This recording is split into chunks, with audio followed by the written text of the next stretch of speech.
எல்லாருக்கும் வணக்கம். நான் Hema Subramanian. Welcome to home cooking Tamil. Special ரைஸஸ்ன்னு பார்த்தீங்கன்னா அதில் பிரியாணி, புலாவ், வெரைட்டி ரைஸ் எல்லாமே நிறைய ஸ்பெஷல் ரைஸஸ் இருக்குது.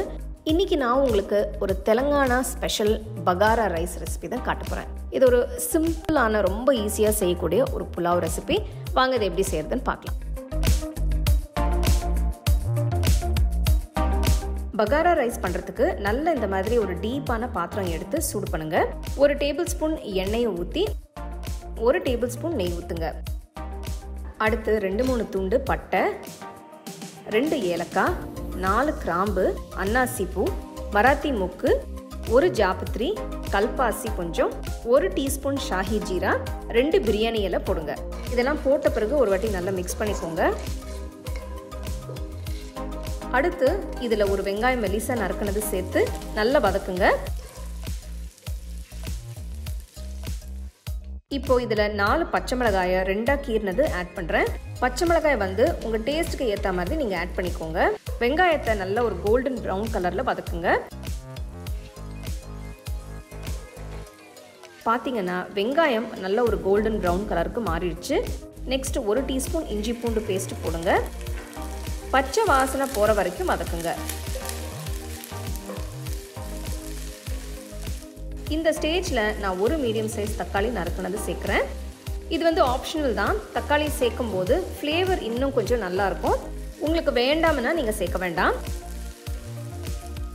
அடுத்து 1 போல் பொடியை நறுக்கின புதினா, 1 போல் பொடியை நறுக்கின கொத்தமல்லி சேர்த்து நல்லா மிக்ஸ் பண்ணுங்கள். கொத்தமல்லி புதினா ரெண்டுமே இந்த ரெசிபிக்கு ரொம்பவே முக்கியம். என்னன்னு கேட்டிங்கன்னா, வீட்டில் புதினா கொத்தமல்லி இல்லைன்னா இந்த டிஷ்ஷை செய்யாதீங்கன்னு சொல்லுவேன். ஏன்னா ஃப்ளேவர்ஸ் எல்லாமே உங்களுக்கு கொத்தமல்லி புதினாலேருந்து நிறைய வரும். இப்போ 1 நிமிஷம் வதக்கினதுக்கு அப்புறம் 1 டீஸ்பூன் உப்பு போட்டு நல்லா மிக்ஸ் பண்ணுங்க.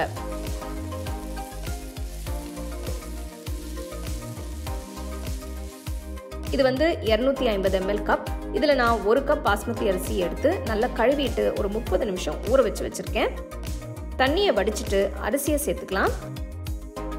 அரிசியை உடச்சிடாம மெதுவாக மிக்ஸ் பண்ணுங்க.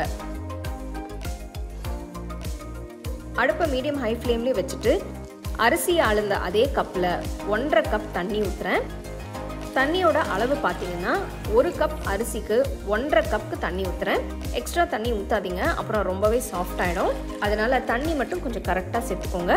மெதுவாக லைட்டாக மிக்ஸ் பண்ணி மீடியம் ஃப்ளேமில் வேக விடுங்க.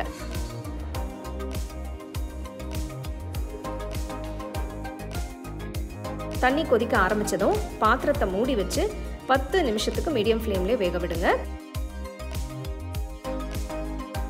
10 நிமிஷத்துக்கு அப்புறம் திறந்து பாருங்க. பார்த்தீங்கன்னா அடியில் கொஞ்சமாக தண்ணி இன்னும் இருக்கு. ஸோ ரைஸை அப்படியே செட் பண்ணி வச்சுட்டு பாத்திரத்தை மூடி இன்னும் ஒரு 5 நிமிஷத்துக்கு வேக வச்சுக்கலாம்.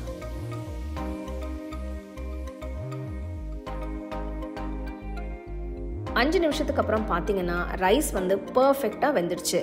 பிரியாணி புலாவ் மாதிரி இதுவும் நல்லா ஃப்ளஃபியாக இருக்கணும். அப்போ தான் நல்லாயிருக்கும். லைட்டாக மிக்ஸ் பண்ணுங்கள். அடுப்பை ஆஃப் பண்ணிவிட்டு பாத்திரத்தை மூடி இன்னும் ஒரு 5 நிமிஷத்துக்கு அப்படியே வச்சுருங்க. அப்போ இன்னும் கொஞ்சம் ஃப்ளஃபியாக நல்லா செட் ஆகிடும். நம்மளோட தெலங்கானா ஸ்பெஷல் பகாரா ரைஸ் சூப்பராக நல்ல சூடாக ரெடி ஆயிடுச்சு. ரைஸ் வந்து இந்த மாதிரி ஒன்றோடு ஒன்று ஒட்டாமல் வரணும்னா தண்ணி அளவு மட்டும் கரெக்டாக பார்த்துக்கோங்க.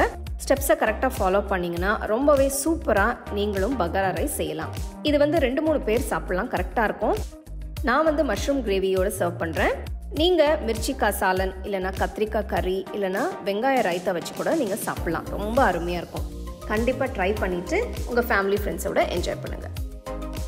உங்களுக்கு இந்த ரெசிபி பிடிச்சிருந்தா லைக் பண்ணி ஷேர் பண்ணி ஹோம் குக்கிங் தமிழ் சேனலுக்கு சப்ஸ்கிரைப் பண்ணுங்கள். மறக்காமல் பெல் ஐக்கானை கிளிக் பண்ணுங்கள்.